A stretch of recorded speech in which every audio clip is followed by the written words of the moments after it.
This evening, I put that you up there because in my sermon title, and Sister Barbara, love her to death, she put it just like I sent it.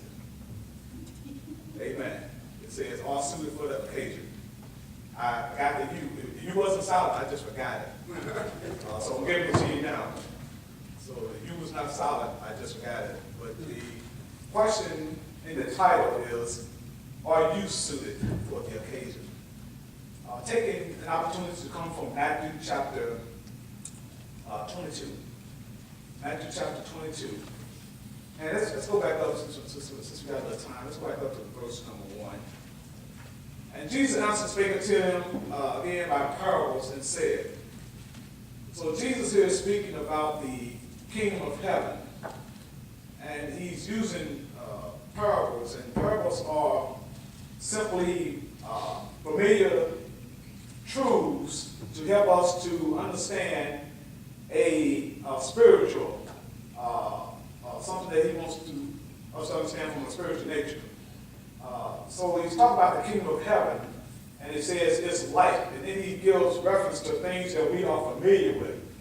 Like he talked about the seed of the kingdom is the word of God, and he talked about it, I think Luke chapter 8, it talked about how some seed fell by the wayside, and how it would not come up because it didn't have enough dirt, and some was taken away by fowls, and some was trodden upon by men. So using familiar truths, things that the people were familiar with, to make a spiritual application. All right. So that's what he's doing here, talk about the kingdom of heaven.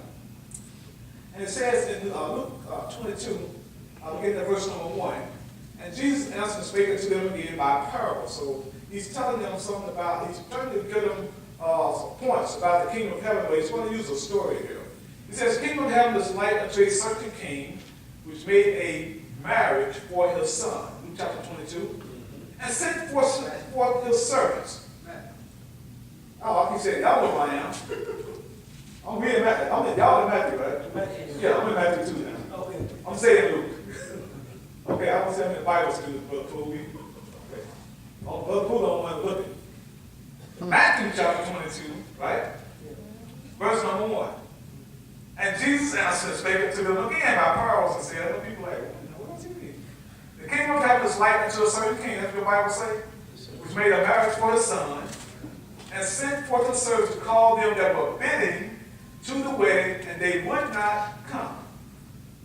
Again, he sent forth other servants, saying, tell them which are bidding, behold, I have prepared my dinner, my oxen and my fatlings are killed, and all things are ready, come unto the marriage. But they made light of it, and went their ways, one to his farm, another to his merchandise, and the remnant took his servants and entreated them spitefully and slew them. Somebody didn't want to, amen, stop doing what they were doing. And then it says, but when the king heard thereof, he was wroth, and he sent forth his armies and destroyed those murderers and burned up their cities. So the king got a little upset here. Then said he to his servants, the wedding is ready, but they which were bidding were not worthy. Go ye therefore into the highways, and as many as you shall find, bid to the marriage. So those servants went out into the highways and gathered together all as many as they found, both bad and good. And the wedding was furnished with guests. And when the king came in to see the guests, he saw that a man which had not on a wedding garment. And he said unto him, friend, how camest thou in here that not having a wedding garment? And he was speechless. Then said the king to the servants, bind him hand and foot, and take him away, and cast him into outer darkness. There shall be weeping and gnashing of teeth. For many are called, but few are chosen.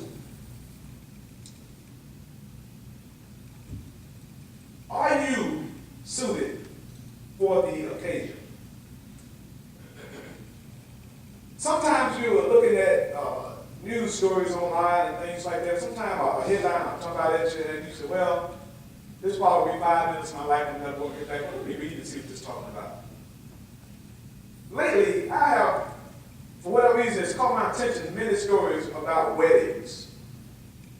And what caught my attention was that something happened at that wedding, and that is made national news, which is like, wow, national news for some kind of way. But in most cases, and more and more, I read news stories about someone who was asked to leave a wedding event because of their failure to abide by the dress code as sent out to the guests. And I even read one story which bothered me more than the other ones. I thought they were just kind of silly. But I even read one story where the bride was upset because one of the guests had come to the wedding wearing a military uniform. And generally, in a setting like that, when people see a young man or a young woman in a military uniform, you usually see it at funerals and things, they will come up and thank them for their service and stuff. But this bride, she believed in her heart that attention that should have been hers was her day. She felt that attention was being sapped, pulled away from her, and she became upset. And that made national news, and there was people on both sides of the issue, but that one kind of got my attention because I'm partial to military, amen. So that one kind of got my attention above some of the other ones. But if you are invited to something, and someone requests a certain attire, or a certain wear, or a certain clothing, I believe that if you attend that, then you ought to be willing to abide by the invitation. All right. If you don't want to go, you don't have to go. Amen. But if you are bidding to something, or invited to something, and somebody say, well, everybody, I want all the men to wear a black tie. Wear a black tie or don't toe. Amen. If you have a problem with black tie, then at least tell the person, because I believe that if they go through the effort of putting out ahead of time what they want things to look like, and this is their event, then you ought to respect that. Amen. And if you choose not to go, don't go. But in this case, we have something very similar in our parable here this evening. And the king has sent out invitations to his son's wedding. And obviously, as part of that invitation, there was certain attire, amen, or dress that was expected of the guests. But lo and behold, the ones who had been invited, they didn't even, amen, many of them didn't even show up.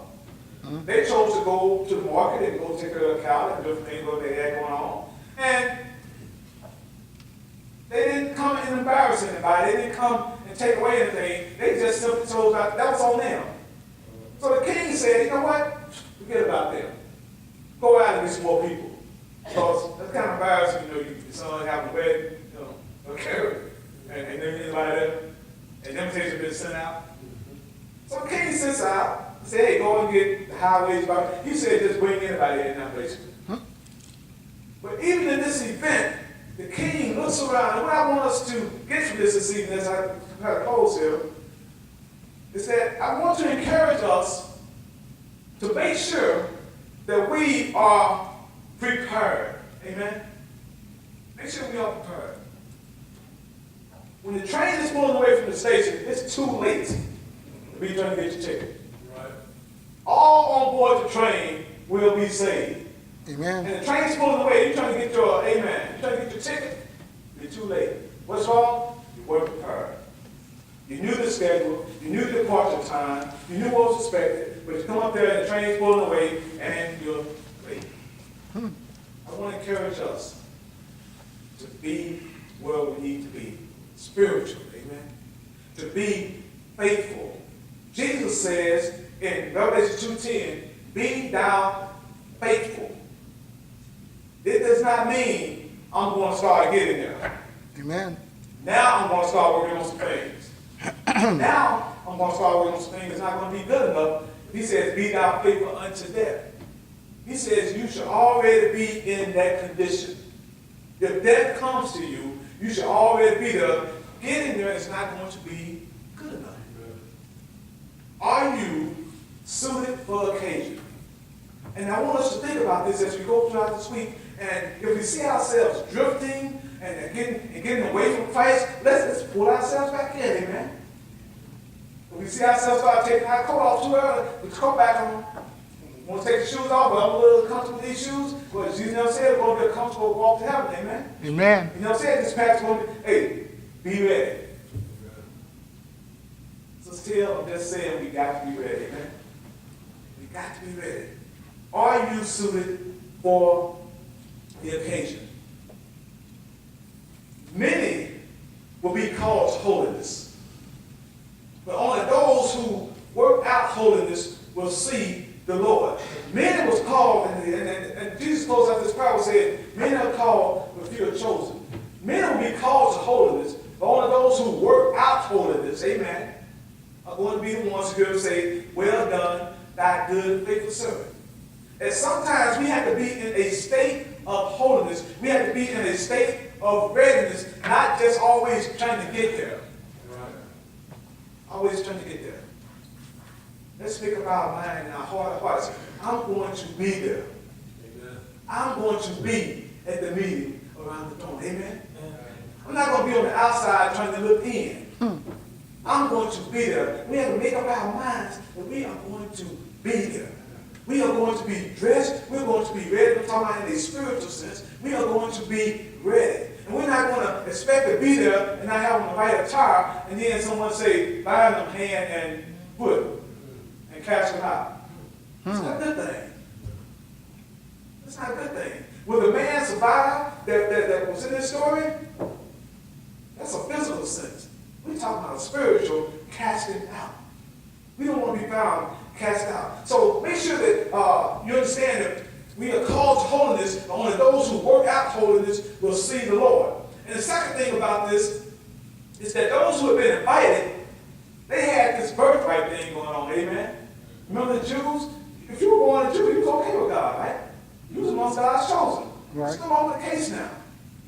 It's not just a matter of being born into a family and then automatically being in favor with God.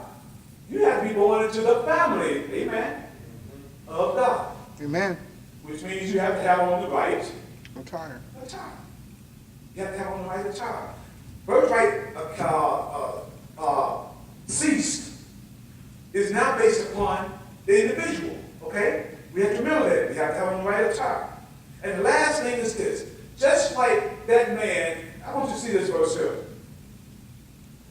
Now this man has been invited in, he shows up, and then they come in, hey dude, you ain't dressed right. And the king said, hey, it says in verse 11, Matthew 22:11, and when the king came in to see the guests, because as the king would come in, the guests would be seated, right? The guests would be in their positions and stuff, so you wouldn't have where the king is already, but the guests would already be in, and the king would come in, make his grand entrance. And as he's coming in, he sees someone who is not dressed. Verse 7, when the king came in to see the guests, he saw that a man which had not on a wedding garment. Well, I just got the invitation. You got the invitation, you should have been, amen, what? Ready. You accepted the invitation, right? Right. Had not on a wedding garment. And it said to him, friend, how did you come in here not having on a wedding garment? And notice the response. You don't want this to be you. What was his response? There was no response. It says he was what? He was speechless. Like, oops. Don't be oops, amen, when that time comes. I want to be at the meeting around the throne. I want all of us to go to heaven. But if we're going to go to heaven, remember, and be encouraged by this, that we have to be prepared. We have to be suited for the occasion. We don't want to hear Jesus say, depart from me. Who's he going to tell to depart from him? Those who did not prepare themselves. And that's talking about living a life of faithfulness unto the point of dying. Because he says, Galatians 2:10, be thou faithful unto death, and I will give you a crown of life. Yes, sir. That's when you get it. When you're faithful. Die in faith. Are you suited for the occasion? Ask yourself this week. When situations arise, which they will, because every day is something, amen? Every day is something. When you see yourself in a situation, am I suited? Am I suited for the occasion? Am I in good favor with the Lord, with the King? And if you're not, then you need to work on it, amen? Amen. You need to work on it. Hope this message encouraged you. As always, we want to be for Jesus and found in favor. You have to be in this church. You have to be a member of the body of Christ. You become a member of the body of Christ or obedient to the gospel of Jesus Christ. He died. Only he died for you. Nobody else. Paul said, was Paul crucified? Was not that for you? It was Jesus. He did it. He died on the cross. He was buried. He got up. He overcame the grave. And he said, go and tell them this story about what happened to me. Mm-hmm. And they are obedient to my death, my burial, and resurrection. When they hear that story, they should be willing to believe it, have a change of mind, or repent, be willing to confess that I am the Son of God. And have the sins washed away, and then we add to the body, and live favor unto death. He says, I will give you a crown of life. If you need prayer for yourself or someone else, make that known also. Right now, stand and sing some